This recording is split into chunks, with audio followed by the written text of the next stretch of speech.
ancient black history, but we want to deal with this period.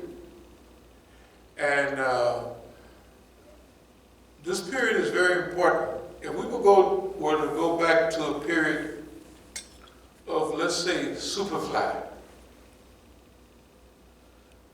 just regular Superfly, the old one, not the new one.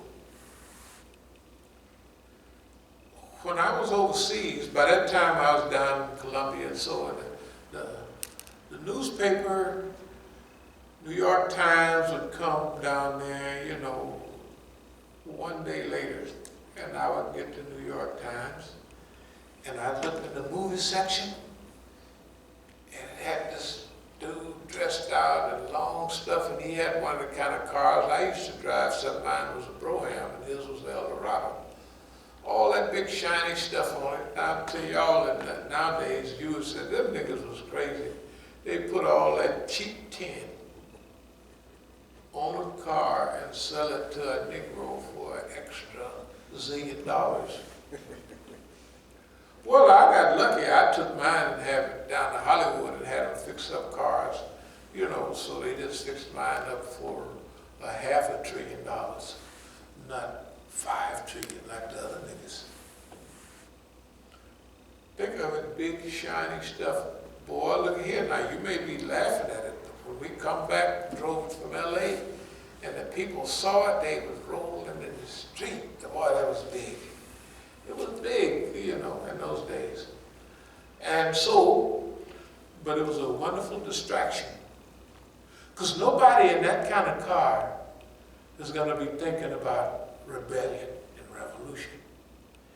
He's going to be thinking about girls and getting money and staying out all night at all the clubs, talking out the side of his mouth. That's what they thought it was. Therefore, that's what they followed. That's why it was a diversion. Now, very seldom can you do a diversion and you lack the diversion too. You enjoy the diversion, you know. But we had learned by that time, 68 was a dangerous year, but they was knocking Negroes over like flies. And if we dressed a certain way, talked a certain way, and acted a certain way, the chances are we're going to get knocked over with all of our friends. So in Oakland, remember, Black Panther Party's here, and we're here. And we all, if you look at the pictures of all of the old days, most of my group came from the Black Panther Party. Because I told the brothers, you want to do something for black people, get with us. And they did, and they found out they was having money, and they could help, and we could support the party. You got to remember now. Big money for the party, just like when we went to Algeria, you can call Pete O'Neill, call him right now and ask him. Call Sekou Dinga. Even call some of these people you could call today and ask them, when you got out of the penitentiary, the other years old, did anybody come and bring you a basket full of money? Just call them. Find out what their number is and ask them. You may not be able to hang around people because they got new laws that said you can't be with a convict. And New York is pretty serious about that. So you just call and ask them. Right now. You don't have to wait till next year. You can call them right now. So when we went into exile, we took wealth with us and we gave it to our brothers. That's what we did. We actually did that, and everybody knows that. But then there was another catch. We said, if you want to have a lot of bullets and bombs and what have you, you have to have money. They said, that's right. And so I said, I have an idea about how we can do this. They said, what's the idea? I said, da-da-da-da-da. They said, we can't do that because it's against our principles. Okay. It was against their principles, but it wasn't against their practice. Because the Negroes was going down to the Rue de Douche Mourad every day buying hashish and everything they could get their hands on. In morality, in Algeria, they put the Negroes out. The main reason, when I was talking to Pete O'Neill in Tanzania, he is ready. Where is that? He said PUSSY got us put out of Algeria. Why? A large group of the people, the women then was wearing niqab, full hijab. That's a custom in that white outfit they wear. A lot of them in the city. Now a lot of girls wore, some of them wore mini dresses in them days. But you couldn't do, they wasn't going to do nothing. That was just the style. You got what? Oh no, because it's against Islam. And I hated to go out in Algeria. Because you go to the club, there ain't nothing there but men. I said, I don't want to be hanging out with the people, the brothers. Because, you know, over here, when you went out to catch, you know, right? Ain't nothing but brothers. Now, there's a European joint you could go to, and it was mixed up. And not that we were European, but we were Europeanized. We were Europeanized. The Black Panther Party was Europeanized, was Americanized. And when they got rid of the Black Panther Party in Algeria, it was not because the Arabs there did not like black people. It was because, number one, I'm telling you what Pete told me in '72 when I visited him. He said, man, pussy got us put out of Algeria. The Negroes, and I would talk to some of our nice Negroes, and they would say, oh man, the girls there. Ooh, they like niggas. And you know which one they like the most? The Negroes. The ones that had niqab on. Of course, they had no other experience except, and then they get 2-3 experiences with the Negro, and the Negro maybe have a little extra charge or something. And, you know, they said, ooh, they was just really, and the Arabs put them out, so wonder they didn't kill them. Yeah, I'm just telling you what I was told and what I saw and what I was dealing with.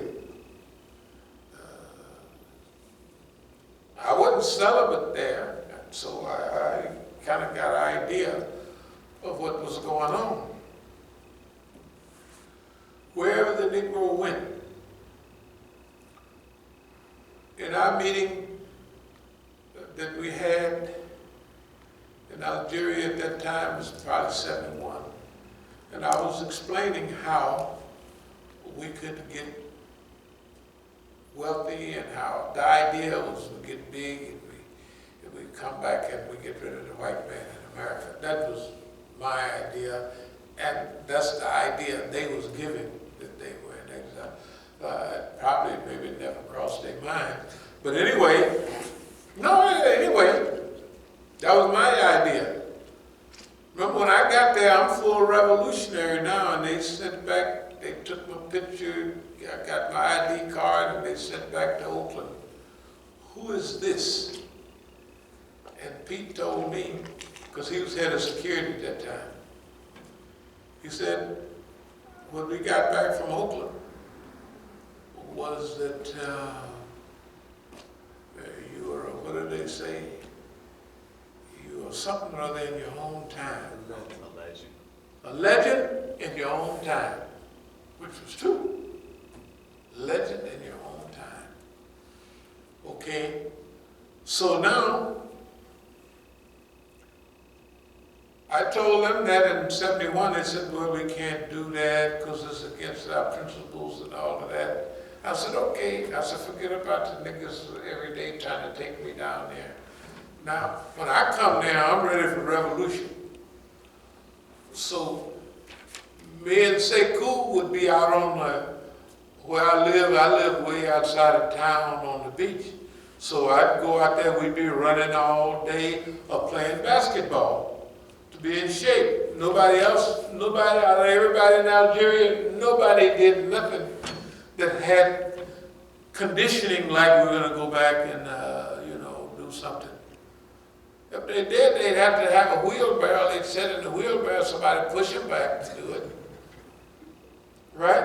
I'm telling you, you can, Sekou is still here now. You can call him and ask him, did we play basketball every day, me and him? I'm not saying I won 90% of the time, or nothing like that. I'm not saying that I would win the ball games all the time. Of course, that's what you would think that, but that's not necessarily true. So, what's the name? Kwame Nkrumah had a press secretary. His press secretary, you can look in Malcolm's book, Kofi Bashar. I found out 15 years ago that he was still alive. He was out in California. I think of the name of the city in a while. Because at a funeral I gave a talk, and I used to talk about Africa, and so the guy asked me, what part of Africa were you at? Another preacher at Allen Temple, he was out church, the Founders Church. I said, I was in Ghana. He said, so I mentioned Kofi Bashar. He said, I know him. He's up there. He's down in it's a city on the beach. I'll think of it in a minute. In Southern California. He gave me the number and everything. 805 number. I never called him. But anyway, I used to live with him because when I was in Algeria, I was living in a big hotel out on the beach. And so he came by after I met him and he said, you should come live with me because you're using up a lot of money. And then I was looking at it like just $20 a day or something. But to them, that was a lot of money. So I moved in with him. And anyway, imagine living in Africa and a lot of the people from this brother, he was Kwame Nkrumah's press secretary. That means he could talk real good. And I used to sit there all day with my mouth wide open. He's teaching me about Africa. Remember, I don't know, I just came from here. I don't know nothing about the continent, nor the movements. And he is teaching me and sounding good doing it. A press secretary. And I'm sitting there with my eyes wide open. And I'm learning about Africa, the parts that are liberated, that are not. I'm learning about Angola, and I'm learning about all them places. I'm learning about Africa from the first country that was liberated in Africa, Kwame Nkrumah in '57, they're the first country that's liberated. But now they're out. In Africa, they have a thing. If you're in, you're in. And if you're out, you're out. That means if Idi Amin is in '72 and '73, when they kick him out, he got to go and all the people around him got to go. If not, half the tribe. That's the way they do over there. They do it here too, but it's a little different. So anyway, living there, being around that environment, I got a letter of recommendation from the brother. And he gave me a letter of recommendation to, what's the brother that was real friendly with? Malcolm? from Tanzania. Let me think his name. Julius? No, Julius Nyeri was but it was a big minister there. I think his name, Ahmed something. And so when I went to the State House, I showed him my passport and I gave him my information, you know, because you want to stay there. I said, I'm not going to do nothing here. This is my passport, and this is me. So perfect. And so I was doing that because I'm in this country and I want to be. Tanzania wouldn't send you back. That's the good thing about it. See, they wouldn't send us back. Up the way it would. Oh my goodness, you'd be gone, you'd be on your, they pick you up. They'll hold you at the airport. The U.S. will come in, pick you up at the airport and drop you off at Kennedy, and not drop you off, but they'll arrest you at Kennedy Airport. You are now on arrest at the airport. They was dirty then like they're dirty now. If you know if they was that dirty then, what they do now. I'm going to try to speed it up a little bit, and I want to get to the part where the black people in our area did not understand technically what revolution was about. Everybody else from South Africa, from Angola, and from all those places, if they were in Algeria or when we lived in Tanzania, they gave 1% of the tax and everything for the movement. So, and Dar es Salaam was the headquarters of the liberation movement around Africa. Because remember, at that time, Africa is not totally liberated.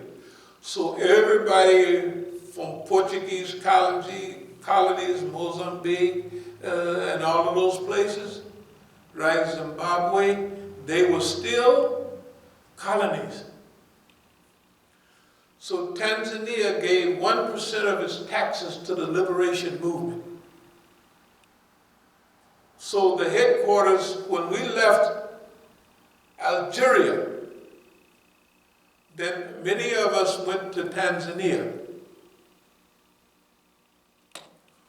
Or when I went back to Algeria in 1973. Now, 1973, I come back to Algeria. I did what I said. I said, well, we want to make enough money for the movement, So when I went back to Algeria, where's the Black Panther party? Black Panther, Black Panther. Everybody's playing like they don't know. By that time, and I didn't know it, they didn't put the Black Panther party out, except a few. And I couldn't find them. So I sent the sister back to the U.S., and then I went to Tanzania to find them. I said, I'll go find them. So the best place I knew in those days, 73, I lived in Tanzania before. So I went there, and guess what? That's where Pete O'Neill was. That's where the brother was. So he gave me the whole story about what happened. Yeah, there wasn't nobody there hardly, but one or two brothers, because they put us all out. And I asked him, well, why they put you out? That's why he told me vagina, pussy, got us put out of Algeria. Yeah, the Negroes brought Negroism with them. They went to a Muslim country with a bucket load, pulling a wagon load of Negroism. They didn't leave the Negro culture here. They go into a Muslim country with Muslim behavior, right? And they spending all their day. I used to watch, and I had a meeting. I told them, like I said, they go down to the Rue de Douche Mourad, That was a street, and they would buy hashish. And after I was there a while, I told them, you can't have a revolution like that. Now remember, I'm ready for revolution now. I'd had my fill of the white man in America. Said, this boy is not nice. That was my opinion at that time. It was 71. I said, this man here is deadly. He laid in and destroyed or attempted to destroy everything we were building up. By that time, man, in 69, 70, 71, all the black business, all the youth in Oakland, see, you hear about black nationalism and the Black Panther Party, they don't tell you about East Oakland enterprises. They don't tell you about it. That's why we got to tell you about it. But everybody knew about East Oakland enterprises. Black people, we call it East Oakland enterprises because most of Oakland is East Oakland, from 1st Avenue to 105th. The other area where down 7th Street and out in West Oakland and North Oakland only went up to 63rd Street. Right, and a small little section. And East Oakland went from 1st Avenue all the way out to 105th, including from the estuary, that's down in Alameda, all the way up to the hills in Oakland. All that was East Oakland. That was the mistake everybody made. In the old days, all the hustling and all that happened in West Oakland and North Oakland. And the clubs were either in West Oakland or North Oakland. We didn't have any clubs in East Oakland. All that area. We were the working people, all the working people, you know, that had jobs. The squares, they used to call it. The squares was out in East Oakland. They left that as a virgin territory. That's why when we got big, we got so big so fast that we knocked the whole, when we looked around at everybody, we was so big and so tough and so there, that where these niggas come from? So all of it, basically, Oakland was ours. So we call it, we knocked Oakland, just like that when you take it over. We knocked Oakland.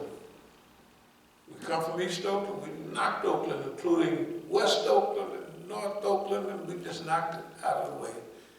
Very simple, very easy. It wasn't even no trouble.